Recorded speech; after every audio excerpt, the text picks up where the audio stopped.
أعوذ بالله من الشيطان الرجيم. بسم الله الرحمن الرحيم.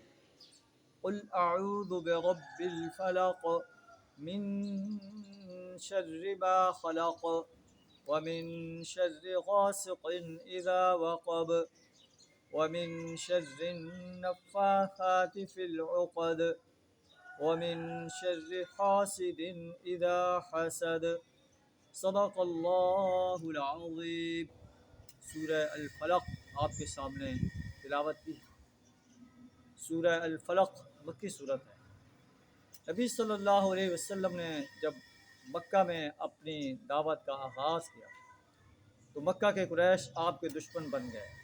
آپ کو ساحر اور مجنون کہتے تھے، کاہن کہتے تھے، آپ کو تکالیف سے دو چار کرتے تھے. اللہ نے یہ دو صورتیں نازل ہوئیں، قل اعوذ برب الفلق اور قل اعوذ برب الناس. اے نبی صلی اللہ علیہ وسلم، ان صورتوں سے آپ اللہ کی پناہ طلب کریں. یہ کفار مکہ آپ کا کچھ نہیں بگاڑ سکیں گے، تو آپ ان کو پڑھتے رہے اور کفار مکہ آپ کا بال بیکا نہ کر سکیں. اور جب نبی صلی اللہ علیہ وسلم پر مدینہ منورہ کے اندر جادو کیا گیا، لبید بن عاصم نے جادو کیا، تو آپ صلی اللہ علیہ وسلم نے یہی صورتیں پڑھیں اور جادو کا اثر جو ہے وہ زائل ہو گیا. سورت کا ترجمہ کچھ اس طرح: قل اعوذ برب الفلق. اے نبی صلی اللہ علیہ وسلم، آپ کہہ دیجئے میں پناہ مانگتا ہوں صبح کے رب کی، من شر ما خلق، ہر اس چیز کے شر سے جو اس نے پیدا کی ہے. انسان ہیں، جن ہیں، اور جو مخلوق ہے جو انسان کو نقصان پہنچا سکتی ہے. ومن شر غاسق اذا وقب، اور رات کی تاریکی کے شر سے جب وہ چھا جائے.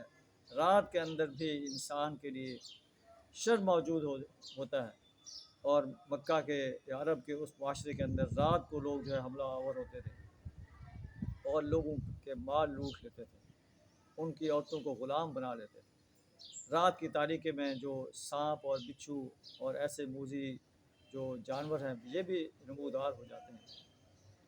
ومن شر غاسق اذا وقب، اور رات کی تاریکی کے شر سے بھی اے نبی صلی اللہ علیہ وسلم آپ پناہ طلب کریں جب وہ چھا جائے.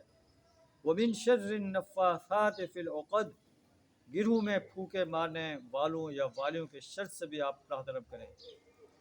ومن شر حاسد اذا حسد، اور حاسد کے شر سے جب کہ وہ حسد کرے.